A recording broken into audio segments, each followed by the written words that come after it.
Іш қатудың бірден бір себебі дұрыс тамақтанбау. Адамдардың басым бөлігі қуырылған, майлы, қою тағамдарды үзіліссіз жеу және су ішпеу салдарынан осы мәселеге ұшырайды. Ал ас қорыту мен зат алмасу жүйесі жұмысының жақсаруына қандай тағамдар көмектесе алады?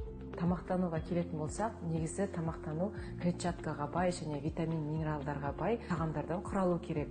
Жеміс-жидектер, яғни алма, түрлі жүзім, апельсин сияқты болса, көкөністерден қызылша, сәбіз, шпинат және орам жапырақтың түрлері кіреді. Сонымен бөлек көптеген ботқалар, яғни жаңағы қара құмықтан жасалған және сұлыдан жасалған ботқалар өте пайдалы.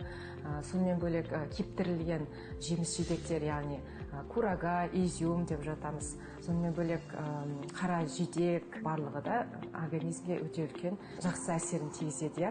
Көптеген сусындар соның ішінде жаңа морс деп жатамыз. Түрлі жеміс-жидектен жасалған сусындарды ішу керек. Және кешкі уақытта айран мен кебепті қосып ішсеңіз, бұл организмдегі метаболизмді жақсартады. Іш қату пайда болғанда аурудың асқынуына алып келетін тағам түрлері де бар. Олар ең бірінші орында ол ет өнімдері.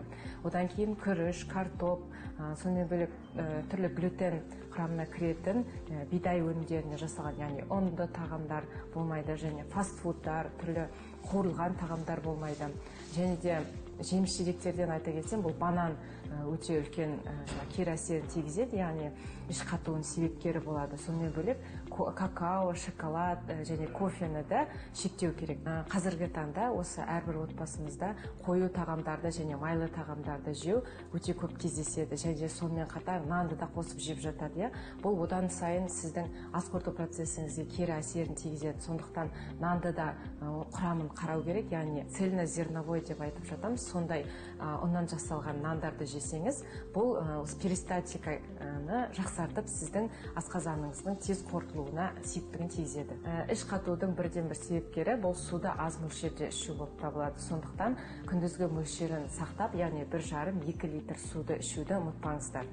Ағзамыздағы қандай мәселе де ас мәзірінің дұрыс болмауынан туындайды. Ендеше іш қатудан арылу үшін ең қарапайым ереже қозғалыс, дұрыс тамақтану және су ішу. Тек қана іш қатуға емес, осы қозғалыс, дұрыс тамақтану және су ішу жалпы адамның денсаулығының мықты болуындағы ең басты ережелер десек болады. Бізге диетолог